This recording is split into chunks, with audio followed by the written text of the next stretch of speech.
Bonjour. Merci beaucoup de cette entrevue avec le journal Algérie Network. Est-ce que vous pouvez vous présenter rapidement à la communauté maghrébine? D'accord. Salam alaikum. Mon nom c'est Mbarak Qattouri et je suis d'origine marocaine. Ça fait 33 ans que je suis au Canada. Je suis enseignant. J'ai fait mes études universitaires ici au Québec et bien installé à Laval depuis 23 ans et bien impliqué au début dans ma communauté, mais je suis impliqué pas uniquement avec ma communauté, mais aussi au sein d'autres communautés, centres communautaires, de mon quartier, dans mon école, ainsi de suite. Merci. Comment vous est venue l'idée de vous impliquer dans la politique et maintenant dans les élections de Laval? Moi, je suis arrivé au Québec le 3 janvier 1983. Le 8 janvier 1983, j'étais déjà candidat aux élections au Québec dans l'association d'étudiants en mathématiques. Et j'étais toujours militant. Et la communauté maghrébine a commencé à croître. Donc, il y a eu beaucoup de demandes. On a eu des problèmes avec les résidences à l'Université de Montréal. Je pense qu'il y a même une clause cadrée à l'université justement pour augmenter le ratio pour les étudiants. Donc j'étais toujours dans l'ombre et j'ai reçu toujours des offres pour aller au fédéral, me présenter au fédéral avec l'NPD, l'ADQ, dernièrement le Bloc québécois. Et mes enfants étaient en bas âge. J'étais impliqué au municipal, aussi dans le communautaire, et j'assiste au conseil municipal souvent. Donc j'ai reçu des approches des partis, de tous les partis politiques qu'on a municipaux à Laval. J'ai accepté une offre d'un parti. Finalement, j'ai réalisé que c'est pas aussi catholique comme on dit, donc je me suis retiré et je me présente comme indépendant. Et en même temps, avec tout ce qui se passe à Laval, je pense que c'est la place pour aller défendre les intérêts de toute la population, quelle que soit l'origine ici à Laval. Merci. Quel est votre programme politique, concrètement, sur des aspects bien concrets, pour les citoyens de la ville de Laval? Mon premier engagement, c'est concernant l'intégrité, la transparence et l'honnêteté, et qui n'est même pas pour moi un engagement, c'est une obligation. On est censé être honnête, ce n'est pas une promesse ou un engagement. Donc il faut veiller et instaurer des mécanismes à la ville pour justement des mécanismes de vérification, et le meilleur mécanisme c'est la transparence.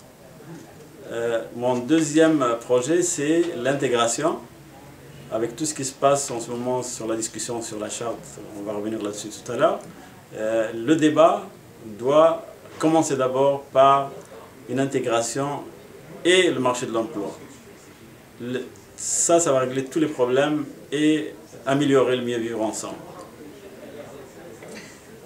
Maintenant, on va revenir sur un point qui est très important pour la communauté maghrébine, qui est la charte des valeurs québécoises, et qui nous touche personnellement beaucoup, et surtout les femmes maghrébines qui vont se retrouver dans des situations très précaires, c'est-à-dire qu'ils seront obligés d'abandonner leur travail, et ceci est contre les droits des femmes. Quelle est votre opinion là-dessus? Le débat qui se fait actuellement, il manque un peu de sincérité parce que le débat est un peu électoraliste. La préparation du document concernant la charte, ils n'ont pas invité des personnes justement qui ont d'autres points de vue que les leurs. Je pense que l'exercice doit être fait avec un nous inclusif, inclure ceux qui sont pour et ceux qui sont contre, et je pense qu'il va y avoir une solution qui va satisfaire tout le monde. Et comme j'ai dit tout à l'heure, normalement l'intégration va régler beaucoup de problèmes, et la charte qui défend normalement, c'est au nom de la liberté. Si c'est au nom de la liberté, je ne vois pas comment on peut enlever justement la liberté à certaines femmes s'habiller comme ils veulent. Moi j'ai appris deux notions ici importantes au Québec. C'est la première notion, c'est le vivre et laisser vivre. Ça c'est une devise québécoise. Et je pense que la charte s'écarte un peu de cette devise. Et la deuxième, c'était ne pas juger les gens. Moi, je suis enseignant et j'ai des élèves qui portent le foulard. Et souvent, je dis, comme enseignant, moi, je travaille avec ce qui est dans la tête, pas avec ce qui est sur la tête des élèves. Et les élèves qui portent le foulard, je pense qu'ils s'intègrent très bien. Et ce débat, moi, je côtoie les jeunes, ils n'ont même pas de préjugés sur ça. C'est-à-dire, la société de demain, elle va être meilleure. Il faut juste que le débat se fasse avec un nous inclusif. Et aussi à ma communauté de s'intégrer et de ne pas s'installer dans des ghettos volontaires.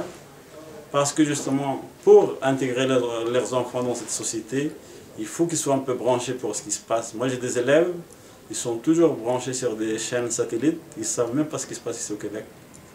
Donc c'est un apprentissage et c'est aux parents de veiller sur cet apprentissage. Et ce qui favorise l'intégration, donc il va régler beaucoup de problèmes. Encore une fois, dans ce domaine d'intégration qui est très très important et qui intéresse beaucoup la communauté maghrébine, est-ce que vous avez un projet, des perspectives pour travailler dans le temps, pour l'intégration de cette communauté, avec des structures qui sont à plein temps, pas des choses qui sont éphémères, où on parle seulement de l'immigration dans des temps bien précis, etc. Parce qu'on est très très mal représenté, on est inexistant dans la sphère politique et on est inexistant dans la sphère médiatique. On n'a pas de voix. On parle de cette communauté, mais cette communauté n'a pas de voix. Donc, est-ce qu'il ne faut pas penser maintenant à des structures plus que des échéances? Et puis c'est bien beau, vous êtes venu en tant qu'indépendant, mais en même temps c'est fragile, cette indépendance. Ça veut dire qu'il faut qu'il y ait des structures quand même d'accompagnement, etc., pour que tout le monde soit représenté, pour qu'il y ait ce que vous venez de parler, le bien vivre ensemble, dans l'intérêt de tout le monde. Parce que c'est un beau pays, on est bien. Et malheureusement, cette charte, elle pose beaucoup d'inquiétudes pour notre communauté, parce qu'on est en train de stigmatiser des gens qui n'ont rien fait du tout, qui ont des problèmes immenses d'intégration, comme vous le savez, des problèmes de reconnaissance, etc. Alors pourquoi en rajouter? C'est vraiment... et si cette charte elle est adoptée, on risque d'avoir une grande scission dans cette communauté. Et ça, c'est pas bon pour le Parti québécois, pour le Québec, pour tout le monde. Donc, quelles sont vos perspectives futures pour des structures stables qui puissent relier les néo-québécois et les Québécois de souche? Premièrement, une charte, normalement, même au niveau international, les chartes existent pour protéger la minorité. Exactement. On ne fait pas une charte pour une majorité.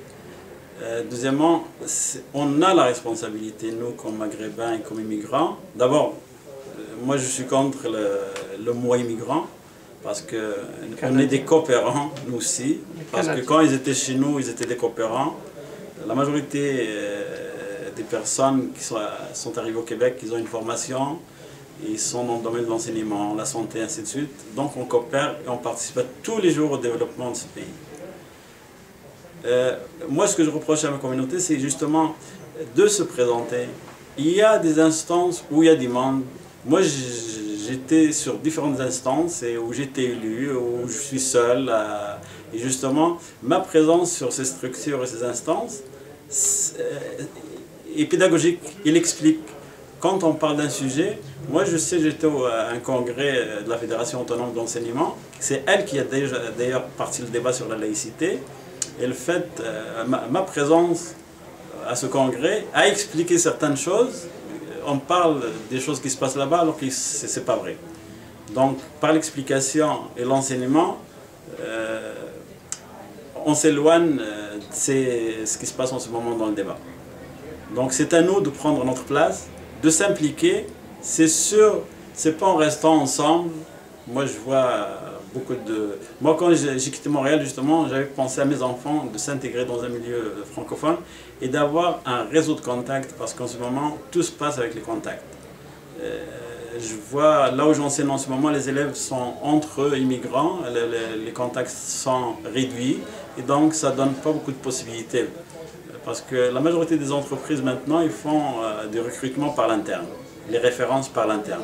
Alors, s'il n'y a pas de contact avec la société d'accueil, je pense que ça ne va pas aider à trouver un travail, et l'intégration passe par le travail.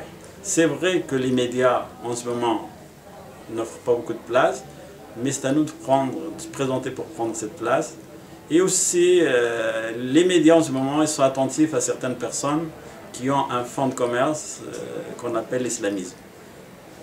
Et on n'explique pas l'islamisme parce que c'est un mot, à chaque fois on change. Là maintenant, avant c'était islamisme, maintenant c'est musulman modéré. À chaque fois on crée une étiquette dépendamment de la personne.